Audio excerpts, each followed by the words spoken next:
এটা হলো আমাদের বাংলাদেশের বিশ্ব সুন্দরী। দেখি বিশ্ব সুন্দরীর জন্য আমাদের দর্শক কমেন্টে কি পাঠাইছে। ভালো হয়ে যাবো এক ভাই দিছে, খুশি হয়ে দিলাম। ভাই ভালো কিছু দিছেন, একদম ফাইরা চিরা যাবে। এই যে পোশাকটা বানাইছে, এই পোশাকটা হয়েছে আপনার ব্যাংককের এক ডিজাইনারে বানাই দিছে।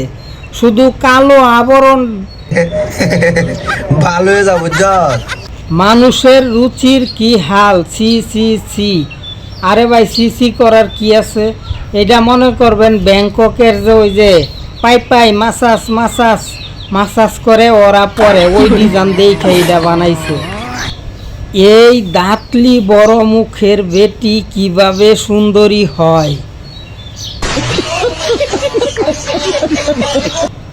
উনি তো দেখছি একজন মেয়ে মানুষ, দাঁত দেখে সুন্দরী হয় নাই, বড় বড় অন্য কিছু দেখে। ভালো হয়ে যাবো তুমি কি সাকিবের পরবর্তী টার্গেট? ভাই এটা হতেও পারে, কারণ জিনিসটা মোটামুটি ভালোই দেখা যাচ্ছে। আপনার মন্তব্য মোটামুটি আইডিয়া ঠিক থাকতে পারে। এত কষ্ট করে ড্রেসের কি দরকার? 2-3 কালারের রং লাগিয়ে দিলেই তো হয়। সমচার সিঙ্গারা আরেকটু ক্লিয়ার দেখা যাইতো, জনপ্রিয়তা আরেকটু বাড়তো। উনি কিন্তু একজন মেয়ে মানুষ। তবে তোমারে সাকিব 3 বেলা নিয়ম করে খাবে নে, তুমি রেডি হও।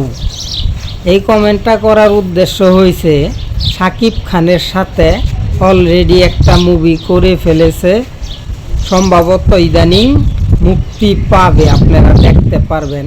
তবে আপনারা মন্তব্য যাই করেন, স্টাইলটা একদম ব্যাংকক থেকে করে নিয়ে এসেছে।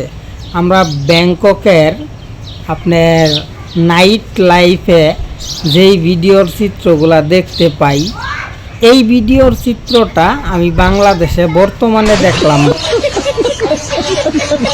এখন তোমার নিচু নিচু, কিছুদিন পরে হবে ডাব ডাব, তারপরে দেখবেন বাপ বাপ। ভাই ভালো হয়ে যাবো আমি তো টেনশনে পড়ে গেলাম। নষ্ট নারী আর নষ্ট গাড়ি সহজে ভালো হয় না। কথাটা মুরব্বীদের কাছে শুনেছি অনেক আগে, আপনার কাছে আবারও শুনলাম।